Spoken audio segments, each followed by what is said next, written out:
Savez-vous ce que signifie « il est ressuscité » ? C'est ce qu'on va savoir aujourd'hui à l'émission La Parole vivante.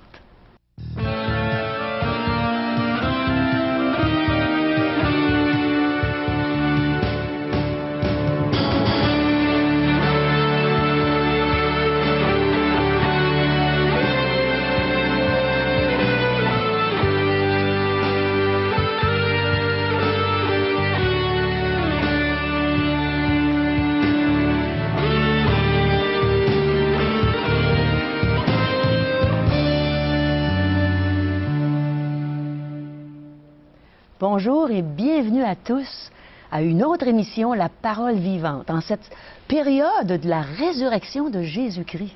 On va avoir toute une émission à vous présenter aujourd'hui, un bon témoignage d'un ami à moi, Mario Lessard. Et naturellement, notre ami Régent est ici pour prêcher l'Évangile, pour vous annoncer des belles nouvelles au sujet de Jésus, de sa résurrection. Et je vais avoir la joie de vous présenter un beau chant que j'espère qu'il va vous faire du bien.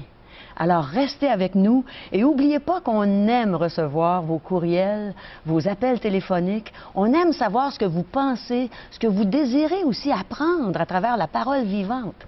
Alors, envoyez-nous des courriels et appelez-nous à 1-877-l'Espoir, 1-877-537-7647 ou notre site web espoir.ca. Êtes-vous prêt à entendre la réponse que le pasteur Régent Joly va nous donner à la question que je vous ai posée au début? Que signifie « il est ressuscité », Régent? Alors, bonjour, premièrement. Bonjour, Caro.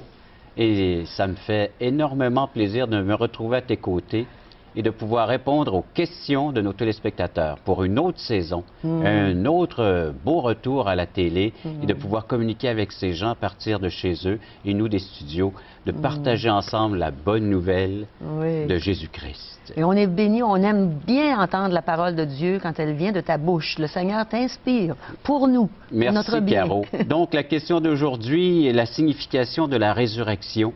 C'est en ouvrant ce livre qu'on va pouvoir y trouver la signification, la véritable signification de ce que le Christ a fait ici-bas sur la terre.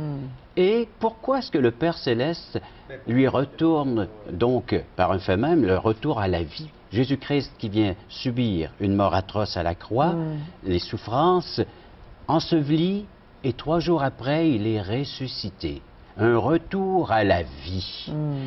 La Bible, c'est comme un petit gobelet qu'on retrouve de temps à autre avec un petit concours. Il faut dérouler le rebord, hein? Oui, exactement. Ou bien des billets de loto, il faut les gratter ou il faut aller les faire, il va s'en dire valider. Sinon, on ne gagne rien. C'est la même chose. Combien de personnes ont une Bible à la maison?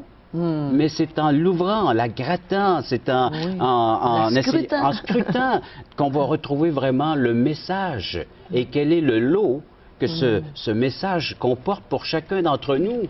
La richesse de l'Évangile. C'est les auteurs de ce livre, entre autres, on sait qu'il y a 40 auteurs différents, ils comparent cette parole incomparable à de l'argent, de l'or. C'est plus précieux que cela encore. Quelle richesse. Et elle devrait devenir pour nous aussi précieuse. Alors donc, oui, avec l'aide de la Bible, on va regarder ensemble la signification de la résurrection. Où est-il? Que fait-il? Et un autre sens qui va venir nous chercher très personnellement concernant la venue de Jésus-Christ et le pourquoi de sa mort et de sa résurrection. On va mieux connaître notre bien-aimé Sauveur Jésus-Christ. C'est tellement bon d'écouter sa parole, de l'entendre, de pouvoir la saisir, la méditer et de l'entendre prêcher. On est vraiment heureux de pouvoir faire ça. Allouons-nous un temps, mettons à part un temps pour feuilleter ce saint livre qu'est la Bible. Oui. Et ça vaut la peine. Mes amis, moi, tous les matins, c'est ma nourriture. Ma première nourriture. Avant mon déjeuner, j'ouvre ma Bible et je cherche ce que Dieu veut me dire. Je cherche à apprendre à mieux le connaître et il ne me déçoit jamais. Et le soir, avant de me coucher, je fais la même chose. J'ouvre ce grand livre de Dieu et il parle à mon cœur. Il me console si j'ai du chagrin. Il me fait du bien. Alors qu'il puisse nous faire du bien à chacun de nous aujourd'hui à l'émission La Parole vivante. Parole vivante vous invite à participer à l'un des nombreux merveilleux déjeuners de l'espoir. Ces déjeuners ont lieu dans plusieurs restaurants réputés de la région et vous sont offerts gratuitement. Venez entendre le témoignage d'une vie transformée par la puissance de Dieu. Pour connaître les détails concernant l'endroit, la date et l'heure pour votre région, composez le 1-877-537-7647 ou notre site web www.espoir.ca.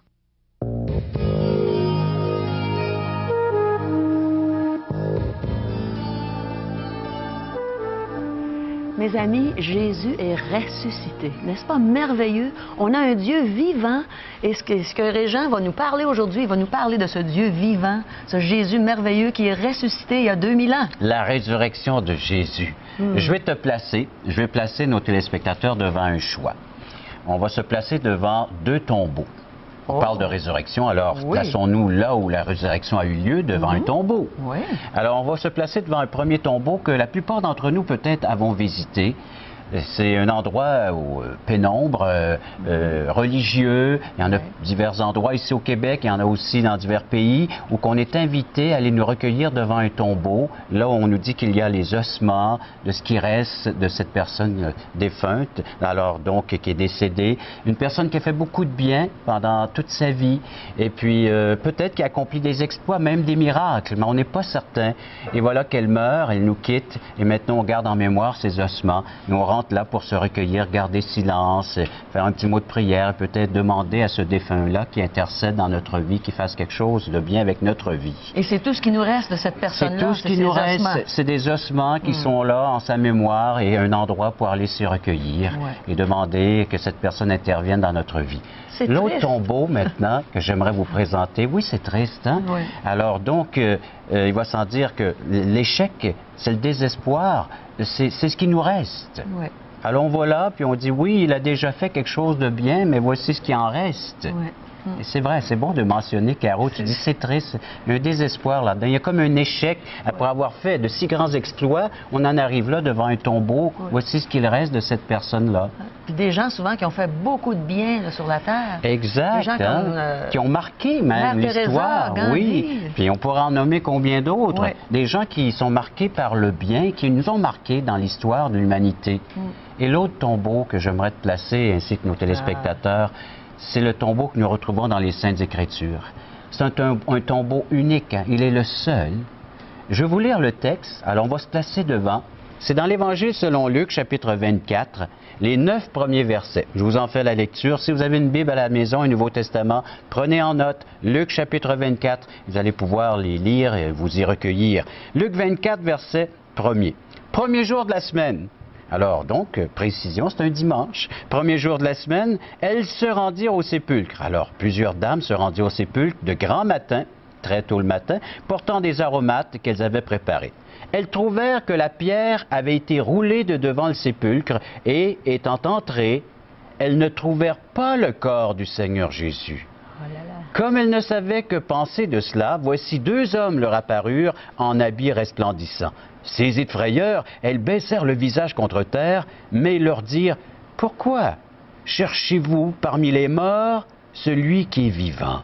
Et le verset 6, « Il n'est point ici, mais il est ressuscité. » Souvenez-vous de quelle manière il vous a parlé lorsqu'il était encore en Galilée, qu'il disait « Il faut que le Fils de l'homme soit livré entre les mains des pécheurs, qu'il soit crucifié, et qu'il ressuscite le 3e jour. » Alors là, on n'est plus dans la tristesse, là. Je pense qu'on s'en va dans la joie. On change de tombeau et on change tout à fait, oui, de sentiment et même d'émotion, parce que de voir la tristesse, oui, qu'une telle personne a pu faire du bien tout au long de sa vie, maintenant ne peut plus rien faire. Et maintenant, on arrive devant un tombeau, chers amis et Caro, un tombeau qui est vide. Il y a de l'espoir. Jésus n'est plus là. Il y a un succès. Il y a quelque chose là. Jésus, le verset 6, il n'est point ici, dans le tombeau, hein? Il est ressuscité. Où est-il? Où est-il, Où est Jésus? Plusieurs textes des Saintes Écritures. Oui, j'aimerais qu'on puisse préciser où est-ce qu'il est maintenant, s'il n'est plus dans le tombeau. Tout comme on peut aller voir les tombeaux des autres personnes, mais on dit il est ici, il gît ici, hein, c'est ça, ici gît un tel, alors il est là. Mais Jésus-Christ, lui, il est ressuscité et maintenant il est assis à la droite du Père céleste. Il est monté dans les sphères, il est monté dans les cieux et maintenant il est assis à la droite. Plusieurs textes nous disent ça. Quelle Ceux qui joie prennent dans des le notes, ciel. la joie. Alors, dans les lieux célestes, Hébreux chapitre 10, verset 12. Alors, ça, c'est le message. Hein? Quelle différence entre ces deux messages? Si je vous donnais un choix, lequel choisiriez-vous? Celui qui possède encore les ossements de la personne défunte ou le Christ ressuscité, un tombeau vide? Un tombeau vide, ce serait Oui, beaucoup hein? mieux parce qu'on sait que Jésus est vivant, est encore vivant aujourd'hui. Il peut encore faire de quoi? Il peut encore agir avec Oui. sa toute-puissance. Moi aussi, un jour, j'ai choisi le tombeau vide. Alors donc, choisissez ce tombeau vide. Jusqu'où ce tombeau veut-il vous montrer une direction, un chemin? Christ ressuscité vivant. Alors donc, il est assis à la droite du Père Céleste, mais que fait-il? Que fait Jésus assis à la droite? Je crois qu'il intercède. Hébreux chapitre 7, tu viens de me citer Hébreux 7, 25, car où il intercède en faveur de ceux et celles qui se confient en lui. 1 Jean chapitre 2, versets 1 et 2, il est un avocat. Alors, il agit en tant qu'intercesseur, il intercède, il défend des causes, les causes qu'on lui apporte, il va s'en dire. Hein. Alors, Il défend les miennes très souvent. Et il défend les miennes aussi. Et là, on pourrait poser la question aux téléspectateurs, est-ce que Jésus est-il devenu votre avocat, votre intercesseur auprès du Père en votre faveur? Et il ne coûte rien, cet avocat. Pourquoi? Il a payé lui-même pour Exact. être notre Tous avocat. les frais ont été payés. C'est comme un appel urbain ou un appel avec la ligne 1-800. Tous les frais sont... Ouais. Parce qu'ils sont déjà payés, ces frais. Et c'est la même chose. Jésus-Christ a payé tous les frais. Alors voilà pourquoi il peut nous offrir un service gratuit. Puis en tout temps, En tout temps. il ne nous fait pas attendre. Jour et nuit. Que ce soit dans des moments très difficiles de notre vie, il est prêt à intercéder en notre faveur. Alors donc, et en plus, dans Jean 14... on pourrait le lire, mais il nous est dit que Jésus est monté au ciel afin de préparer une place pour tous ceux et celles qui se confient en lui. Alors, cette place est pour moi. Alors, et un autre détail, ce n'est pas à toi à te préparer une place, ni à moi, ni aux téléspectateurs, mais Jésus a dit, il est monté au ciel, il est là maintenant dans cette demeure céleste et éternelle avec le Père, il intercède, il est l'avocat et il prépare une place pour ceux qui ont placé leur confiance, qui ont mis leur foi en lui. Étant toujours vivant, il peut œuvrer, il peut faire de quoi encore? Alors donc, il prépare une place. Une place assurée. Assurée, alors avec la paix, avec l'harmonie avec Dieu. Ouais. Et puis un deuxième volet. S'il est ressuscité, c'est une autre preuve que le Dieu saint, le Dieu juste, a été satisfait de l'œuvre que le Christ est venu accomplir à la croix. Ah, c'est merveilleux. Alors donc, un sacrifice pour le péché, pour mes péchés, Ouais, pour nos péchés, pour les vôtres. un sacrifice que Dieu accepte, que le Père saint juste accepte, alors il a pu ressusciter Christ, il a vécu la mort. Dans les deux sens. Parce que la mort a toute une signification, on va voir ça dans d'autres émissions, mais c'est la séparation. Alors, une mort physique, on connaît et qu'on a tous à vivre, c'est l'âme qui quitte le corps. Ouais. Mais une mort spirituelle, c'est lorsque notre âme est séparée d'avec Dieu et ça, Christ le subit à la croix. Parce on s'arrête aux souffrances physiques. Et c'est vrai que ça n'a pas été facile, la crucifixion, et dans le contexte avec tout ce que les gens lui envoyaient comme insultes, moqueries. Mais les souffrances, la souffrance la plus difficile, certainement, c'est lorsqu'il fut séparé de son Père, lorsqu'il s'écrie du haut de cette croix, « Mon Dieu, pourquoi m'as-tu abandonné? » Il ne faisait qu'un, le Père et le Fils. Hein? Et là, ils sont séparés parce qu'il devient péché. Oui. Il devient le sacrifice, il paye notre dette entière, il s'identifie avec nous, et sur cette croix, et par le fait même, il subit notre sort, ce que nous méritions, afin que nous en soyons délivrés pour toujours. J'imagine combien on souffrirait, nous, si on devait être privés de la présence du Père pour l'éternité, de la présence de Jésus aussi. Et déjà, plusieurs en souffrent, parce qu'ils sont séparés d'avec Dieu. Oui. Et voilà pourquoi que la résurrection est importante pour chacun d'entre nous. Nous qui sommes séparés de Dieu à cause du péché, Jésus-Christ vient sur cette terre pour enlever, ôter le péché, par le fait même, nous remettre en harmonie avec Dieu. On Même peut ici-bas. retrouver notre Créateur, on peut retrouver un Dieu sauveur, un Dieu Seigneur de notre Église. Même ici-bas. Dans notre vie Ça sur fait cette combien terre, on d'années peut que toi, goûter tu à sa connais présence. ce Jésus comme ça ton va faire sauveur? 29 ans bientôt. Imagine. Oui. Alors, tu es reconnecté. Je compare ça un peu à les maisons qui sont branchées Branchées. avec l'hydro, avec l'électricité. Hein? Alors, donc, il y a naturellement le fil qui vient à la maison, le fil qui va au poteau, mais ça va naturellement à une centrale électrique. Ouais. Et bien souvent, alors, lorsqu'il n'y a plus d'électricité à la maison, c'est parce qu'il y a une panne de courant ou bien il se passe de quoi entre la centrale électrique et la maison. Et c'est la même chose. Nous sommes débranchés, il y a un manque de courant et il faut remettre notre interrupteur à on. Il faut l'ouvrir. Et ça, c'est par la repentance. Je reconnais que je suis un être pécheur, que Christ est mort à la croix pour moi. Je me repens de mon péché, je le confesse, je l'abandonne, je me tourne vers le Christ comme son sauveur. Je dis, Seigneur, rétablis-moi dans cette communication, dans cette communion avec Dieu. Et il le fait parce qu'il est ressuscité, étant toujours vivant, pour intercéder en ma faveur et en la faveur de quiconque veut bien y placer sa foi, sa confiance. Quel Dieu merveilleux, hein? Notre Jésus merveilleux qui, après avoir tant souffert, privé de la présence de son Père et physiquement aussi souffrant beaucoup pour nous, pour nos péchés, et maintenant, il est vivant. Et peut-être juste un détail très important, il faut agir avant que nous subissions cette mort physique. Et une fois que l'âme sera séparée de son corps, il n'y a plus de revenez-y, plus de décision possible. La décision doit être prise lors de cette vie que nous sommes en train de vivre. Hein? Oui. Alors donc, après la mort, on ne peut plus changer notre destinée, mais là, il est temps d'agir. C'est le temps maintenant. On ne sait pas si on va vivre demain. Alors, mes amis, après un beau message comme celui-là, comment peut-on refuser l'amour du Seigneur Jésus? Ce Jésus qui est mort, mais qui est ressuscité, qui est vivant, qui veut vous sauver aujourd'hui, qui frappe à la porte de votre cœur, qui veut s'inviter chez vous, faire sa demeure chez vous.